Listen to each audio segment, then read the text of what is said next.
Hey, hey, hey. Time for another Out of This World story from rSpace. How do you choose to seek revenge? Do you go right for the uppercut? Right where it hurts? Today on rSpace, we blow off some steam, and sometimes that means sleeping with the enemy. Up first, this OP made the sweetest lemonade with the help of the affair partner's wife. I slept with my wife's affair partner's wife, and I am divorcing her soon. We got married almost 3 years ago. She started having an affair with her coworker 1 year ago.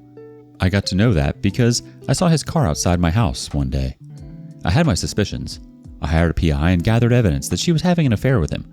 I was angry. Then I got a call from the coworker's wife that she came to know about the affair. She only had texts they used to send, but I have all the receipts of their hangouts. Together, we decided to confront them. We used to meet up a lot. She told me she had suspected his affair since her pregnancy. They have 3 children together. One day we had an idea that we should sleep with each other as revenge. We did, and not going to lie, it felt good. We've been meeting and having sex for a while. She's an amazing woman. I would say she is better at some things in bed than my wife. Mostly, I'm very angry towards my wife, because in some of her texts with her affair partner, she and the affair partner made fun of affair partner's wife, saying things like she has gained weight, her girl parts were destroyed, and other disgusting stuff. I cannot believe that she would say something like this while being a woman. She even made fun of my fertility issues, saying that I'm not a man because the chances of me having kids is very low. I do not feel bad about my affair. I like the sex life I had with affair partner's wife way more than my wife. She hardly ever gives me oral, but expects me to give her one. At least affair partner's wife was more enthusiastic about it, and it was the best oral I ever had. Affair partner's wife wants to tell her husband, I guess we are both tired about carrying out the revenge affair. We both got carried away. We were both so driven by the revenge that we got addicted to it. I will confront my wife soon. I already have the divorce papers ready. Since we do not have a joint account or marital assets, it will be easy for us. Affair partner's wife might have some problems because they have kids, but she has the power to take him to the cleaners. I know I sound like an awful person, but I am already checked out of my marriage. Let's see what the community thinks about all this. First reaction. I'm happy you're happy. Don't get married to affair partner's wife. That way she can keep her alimony. Hope you guys live happy together. When life gives you lemons, you make lemonade. The OP replies, I'm not really sure if I want to pursue anything romantic now with her. Sex was great, over the top, but we only hooked up for 2 months. If she's willing to pursue a relationship, then I would be okay with it. But my lawyer advised me, and her, to keep it quiet and not to make any further moves. Someone else responds, when all the dust settles, continue with the other betrayed spouse. Sometimes you have to remove the piece of crap people in your life to find a gem. Make sure and twist the knife deep when your ex finds out. She will know who's really infertile. The OP replies, well, I will. She is a beast in bed. After the first time, I wondered if her husband was bad at sex or just an idiot to think my wife is better than her in bed. It makes sense that the two of you would turn to each other in a time like this. I think it might actually be a healthy way to deal with the rage and anger you have towards each other. I mean, that's one way to blow off some steam. Updates. I totally forgot about this Reddit account. Well, I do have an update like most of you requested. I served her divorce papers on July 16th. I delayed because I needed to get some things in order. So I served her divorce papers at her work. When she came home, I packed up her things and told her to go and stay with her dad. She did what typical cheaters do. She begged, apologized, and blamed me for her affair. I was prepared for all of that. She was stubborn and told me she would not leave and will fix our marriage. I reminded her the house belongs to my parents. Their name is on the house. If she doesn't leave, I can call them and have her evicted. I had already called her sister. I thought she would take her away from me, but her sister blamed me instead. That I'm not a good husband if I'm giving up my marriage that easily. This is where I became a bit petty and told her, this is very hypocritical coming from a woman who left her husband for his cousin. I guess the apple doesn't fall far from the tree. She slapped me. I warned her this is their last chance, or else I will call the police on her for assaulting me. After she left, the messages didn't stop. I didn't block her because I wanted to screenshot some of it. She said she was sorry, begging me to take her back. She mocked me and said she never enjoyed any lovemaking that we did, and that she and her affair partner had sex on every furniture in our house. I don't know how much of it is true, but I will be replacing my furniture regardless. I wanted to tell her the other betrayed spouse and I defiled her car by having sex on it, but I didn't. The last time I spoke to her, she apologized to me. This time, the apology seemed sincere. She told me she got carried away. Lately, she has been thinking about having kids. As I have mentioned in my previous post, I cannot have children. She knew that and told me she wants to be child-free. But now she's in her mid-30s, she's been really wanting to become a mom. And the fact that I cannot give it to her angered her and cheated just to cope with it. She told me she was wrong and I was the best partner and husband anyone could ever have, but she just wanted more. I asked her why didn't she just say so? We could have adopted or went to a sperm bank. I asked her if she was pregnant. I don't know, but it looked like she was. She murmured yes. I knew this wasn't my baby. All hopes for reconciliation is out the window now. Imagine if I never discovered the affair. She would have passed this pregnancy as a miracle baby. I just congratulated her and said I hope she has a wonderful baby. I want this divorce ASAP. As for affair partner's wife, she also served her husband and is taking him to the cleaners. She's not backing down. I only talked to her a couple of times. She ranted a lot that she wasted her best years in youth on a disgusting man. She complained she left her modeling career just to be with them and whatnot.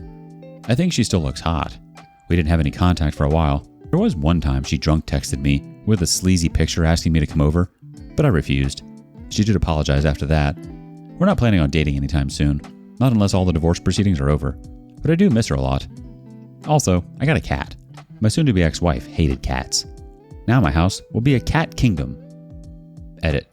I posted the cat pics on my profile. Here, take a look. Honestly, you're exactly right. There's so many alternatives to infertility, and cheating isn't one of them. That's not how anybody should deal with it. I'm sorry, OP. You didn't deserve that. I don't think you should be missing someone who treats you like dirt. Don't waste your energy on that type of garbage. Let OP know your thoughts in the comments below. Next up, hide your kids and hide your husbands. This young lady's hungry for aged wine.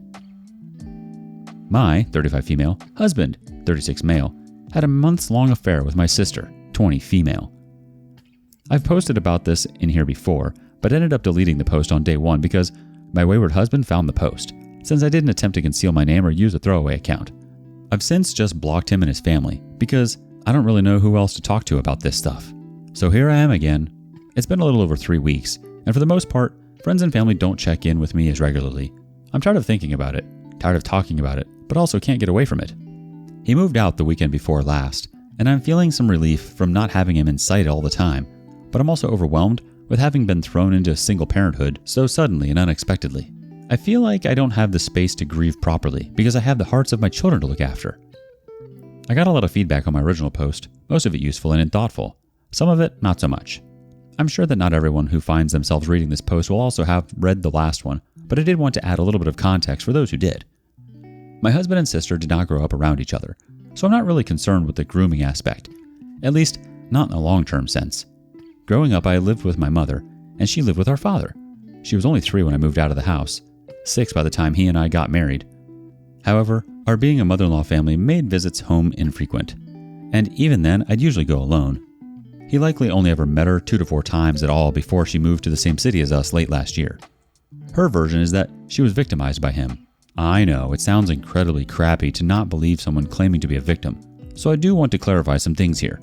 1, I do believe that she is and has been a victim in the many sexual relationships she has had with much older men, and that she seeks these relationships as a result of some deep-seated traumas from her childhood. However, she has always entered into these relationships consensually and has never considered herself a victim of these men. Should the men have been or known better? Absolutely. Did they still actively engage in very inappropriate relationships with her, citing her consent as their gross justification? Absolutely. So while yes, I absolutely believe that my husband was the one who should have been responsible for managing their relationship as a much older player, I also do not believe that she ever felt victimized by him, but now claims to have been to earn my sympathy and forgiveness. His version is that she sought him out even prior to their first exchange, and then began indirectly threatening him that she would tell me if their relationship didn't continue. He was also very drunk the first time. She had had nothing to drink, and according to him, initiated the encounter. Things I do know. She sent a friend request to his FetLife account 5 days prior to the first encounter. She sent a friend request to her brother-in-law's social media account, which contained multiple nude photos. I believe she at least fantasized about him, if she didn't actually plan to initiate sexual contact. Will I ever know the full truth of what happened or why? Probably not. I don't know if they're both lying or if they both actually buy into the BS webs they're spinning.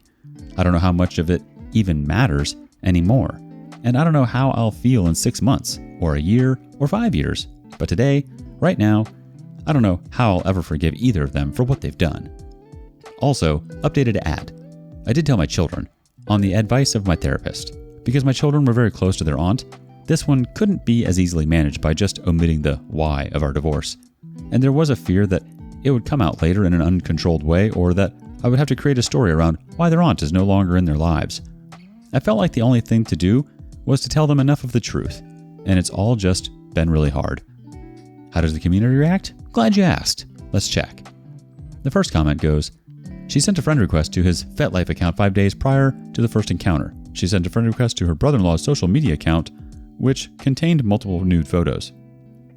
Oh, hell no. She's not the victim here at all. Not only is she going after older men, she's going after married men. She gets off on the silent competition between her and the betrayed wife. She got off on feeling like she was better than you, and then probably had a power trip knowing she caused the divorce. I would let everyone in the family know and cut contact. I don't even know if therapy would help with this woman, but expect her to try again with any man you bring around. The OP replies, when she told me about everything, she admitted that she hated me at the time it started. Now she says that he initiated and that she was groomed, told by him how awful I was. I believe that part is true, as he's often vented about me to inappropriate outlets and company, and felt like he was her best friend. So I do believe that she reveled in their relationship and enjoyed that it was a secret, and very likely enjoyed that she spent every weekend at our house during that time. Our relationship was strained for some time, but slowly we became close. And it's at this point, I think things started to change for her. She felt guilty for what she had done, confessed, and now I think she's trying to salvage whatever she can by telling a story that she can live with.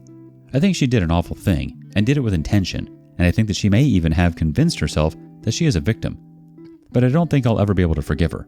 As of now, I have no plans to ever be in her presence again, or allow my children to be. Although once they're adults, that decision will be theirs to make. Someone else responds, I'm sorry, OP. Your friends and family don't sound like good people. I've supported several friends through infidelity. I can't imagine abandoning someone in pain, especially someone I love and care about. The OP replies, I don't think they mean to be negligent. I think they just don't know what to do or say, and I live very far away from any family currently. In the first few days, week, I was constantly being checked up on, but that has since dwindled. My sisters, in particular, are struggling with knowing how to love both me and the affair partner through this. I think that's something that has been hard for us all. I could never ask them to not still be there for her, but the emotional part of me is hurt by it at the same time. I know that part will get easier eventually. Although there's so much wrong here on so many levels, it does seem like your sister was looking to feed her ego, and for some reason older men do it for her. She seems to be missing something from her life, and older men appear to fill that void? Update.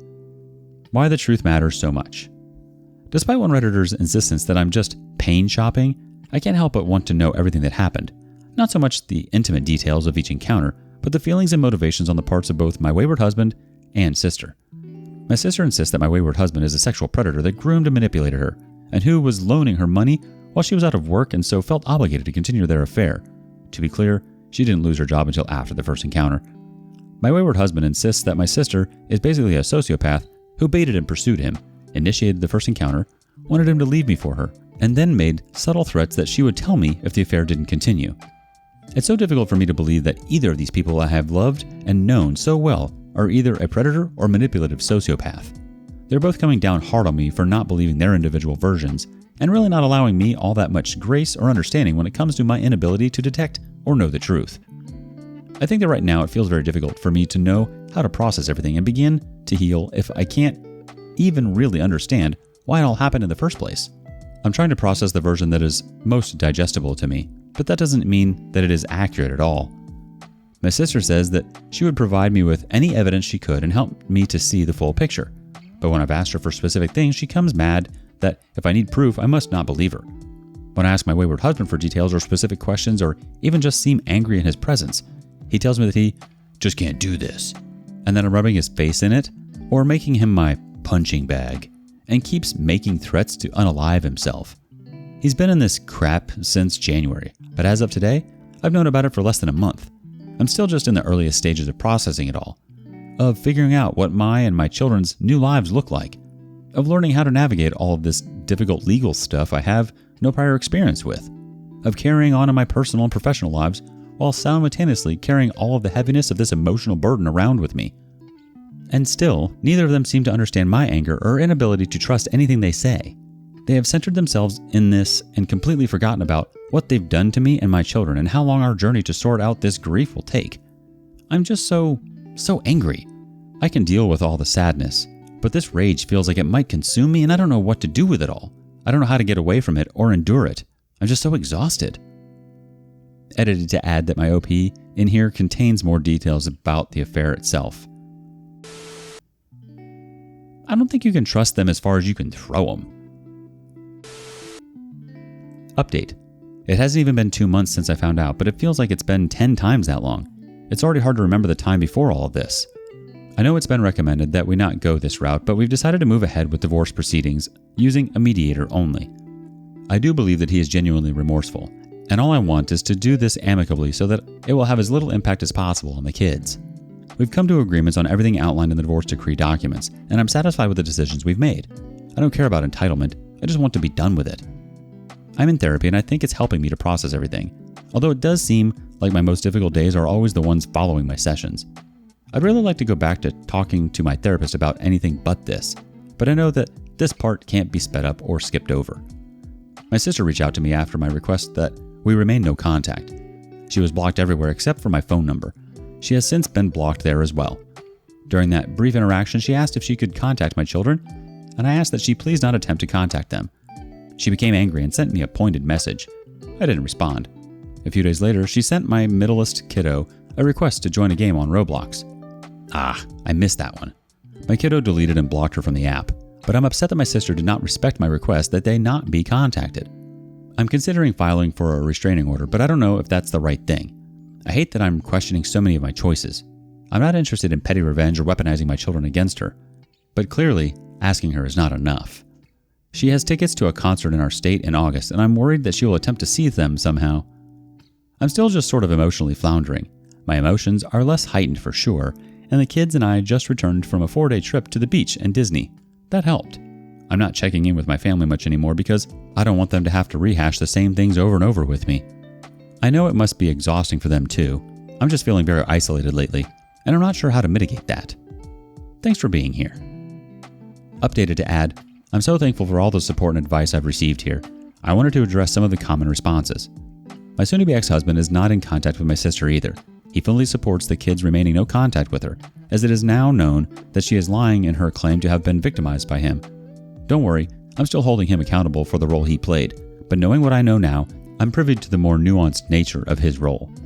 My state actually offers a protective order against harassment, which varies from a CPO or RO in that emotional distress is an acceptable reason for applying for one.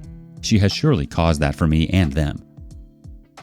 Now let's see how the community is thinking. First up, please remember to notify their school that she is not allowed to come near them and to notify the police if she tries. Someone else adds, 100% notify anyone that will have the kids out of your supervision, their friends, parents, camps, childcare, etc. I'm so sorry, OP. Maybe try joining a hobby group, bowling league, art class, etc. That way you get social interaction with people that you don't have to keep reliving this with, and just have some fun.